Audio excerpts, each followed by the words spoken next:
kepada teman-teman semua, kembali lagi di podcast kita pada malam hari ini. Kali ini saya bersama dengan narasumber cantik, yaitu mahasiswi Program Studi Pendidikan Bahasa dan Sastra Indonesia, Fakultas Keguruan dan Ilmu Pendidikan Universitas Lampung.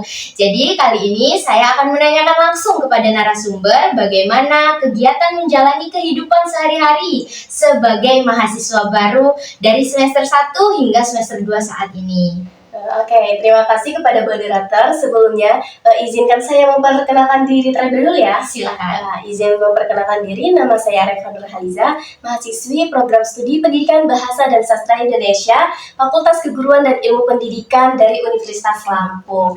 Oke, pertanyaannya tadi mengenai bagaimana lika-liku atau perasaan dari mahasiswa baru atau menjadi maba dari semester 1 sampai semester 2 hingga saat ini. Oke, menurut dari pengalaman pribadi saya ya, karena saya merasakan dulu ketika saya menjadi mahasiswa baru atau maba, itu saya merasakan antusias yang sangat tinggi karena merasakan dari fase SMA menuju ke dunia perkuliahan gitu kan, menuju dunia perkuliahan. Ekspektasi saya dulu tinggi banget karena saya merasakan dunia SMA, kita ketika lagi SMA menuju ke perkuliahan itu ekspektasi anak-anak di umur sekitar 17 sampai 18 itu dengan rasa yang senang, bahagia gitu, karena merasakan punya teman baru, kemudian akan merasakan menjadi anak kos, akan jauh dari keluarga, kedua orang tua. Mungkin ekspektasinya itu rasanya enak ya, bahagia gitu. Tetapi seiring berjalannya mungkin karena ini juga masih semester 2, sudah mulai kerasa nih rasanya udah ada rasa culture shock juga nih dari awalnya kita antusias, semangat menjadi mahasiswa baru karena bisa merasakan hidup jauh lebih mandiri, jauh dari keluarga, kedua orang tua, sanak saudara, adik, kakak. Ternyata seiring berjalannya waktu itu bisa dikatakan culture shock-nya itu kita apa-apa sendiri gitu, ya kan? Homesick.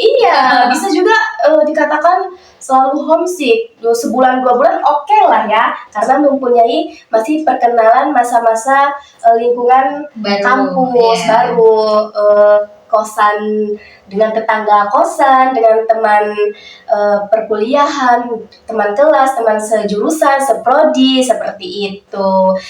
Rasanya tuh sangat bahagia sekali, antusias, terus tidak ada beban-beban yang mungkin tidak terfikirkan ke depannya gitu. Ternyata seiring berjalannya waktu mulai kerasa nih culture shock-nya, kesepiannya, karena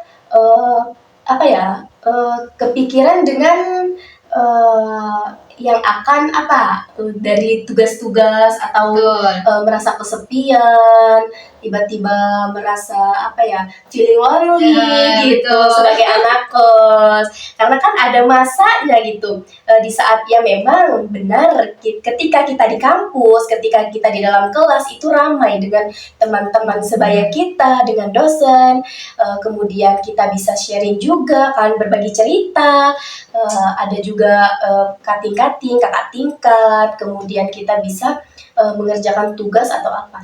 Tetapi di sisi lain juga itu ada loh yang membuat anak kos, terutama di anak kos nih, di dunia perkuliahan itu merasa ketika dia pulang ke kos, peralihan masa SMA ke dunia perkuliahan itu, dia merasa culture shock. Ternyata kalau lagi sendiri itu nggak enak. Betul. Iya, bisa memakan pikiran loh, bisa membuat kita selalu feeling lonely, untuk memikirkan orang di rumah kira-kira lagi ngapain. Terus ternyata kalau nggak lagi sama teman-teman ternyata nggak enak ya, kita selalu merasa termenung sendiri, selalu pastinya ya, apalagi di era kita nih Gen Z ya. Gen Z, betul. Kalau nggak main gadget itu rasanya kurang banget gitu.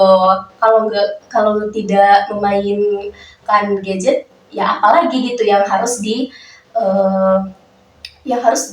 berupa kegiatan gitu. Jadi dari kegiatan selama mahasiswa dari semester 1 sampai semester 2 itu yang menjadi hambatan itu karena homesick itu tadi, kangen dengan orang rumah.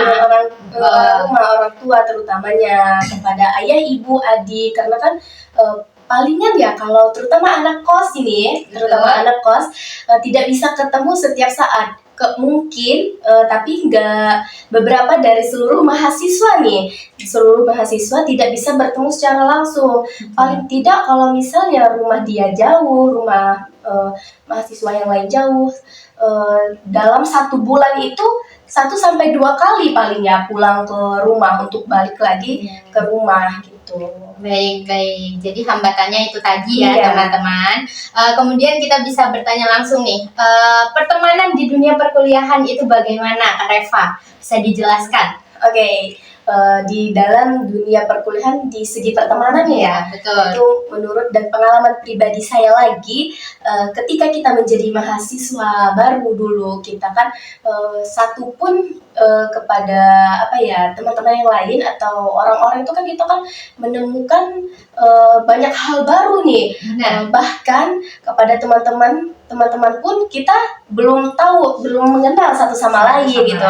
Kita mencari mencari teman, mencari kenalan gitu untuk menemani kita selama kita tetapi juga ini bukan hanya untuk menemani ya. Kalau bisa nanti kita sampai seterusnya menjalin silaturahmi seperti itu. Dari awal kita perkuliahan itu sangat benar-benar bahagia dan antusias mencari teman, perkenalan, kemudian saling sapa menyapa, save nomor, minta nomor teleponnya, telepon seluler, kemudian bertukar sosial media agar menjadi erat jalinan silaturahminya gitu. Betul.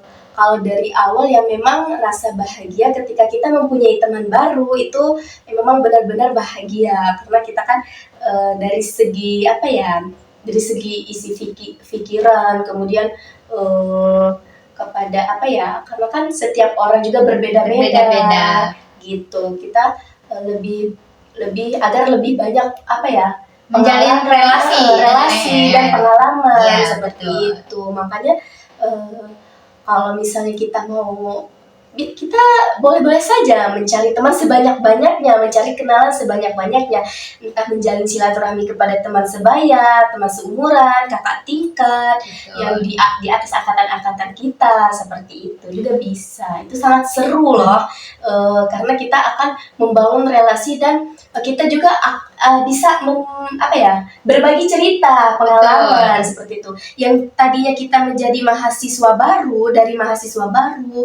belum punya pengalaman apa-apa, ketika kita mempunyai kenalan di atas kita, senior lah ya, walaupun ya belum bisa disebut senior banget gitu, yang pastinya mereka sudah mempunyai pengalaman duluan terlebih dahulu dibanding kita gitu. Jadi kita bisa membangun relasi dan berbagi pengalaman seperti itu. Kepada teman sebaya juga bisa kita berbagi pengalaman dulu waktu cerita SMA. Ke masa dunia perkuliahan gitu. Nah, untuk pertanyaan yang terakhir nih, kira-kira kalau untuk mahasiswa baru dari semester 1 sampai 2 ini penting nggak sih Kak sebuah organisasi itu? Untuk sebuah organisasi, menurut pengalaman pribadi saya ya, kalau misalnya sebuah organisasi itu sangat penting sih untuk mahasiswa. Bukan hanya untuk sekadar membangun relasi dan mencari pengalaman, itu bisa membuat diri kita lebih bertanggung jawab, apalagi sebagai mahasiswa sekarang, bukan hanya untuk soal materi-materi saja yang kita dapatkan di dunia kampus, perkuliahan, bukan hanya untuk teori saja di dalam kelas, tapi kita juga agar bisa membangun sebuah rasa kekeluargaan, bertanggung jawab atas sebuah organisasi tersebut gitu. Nah, baik teman-teman, itu tadi podcast yang telah kita laksanakan pada malam hari ini. Jumpa lagi di podcast kita selanjutnya. Terima kasih.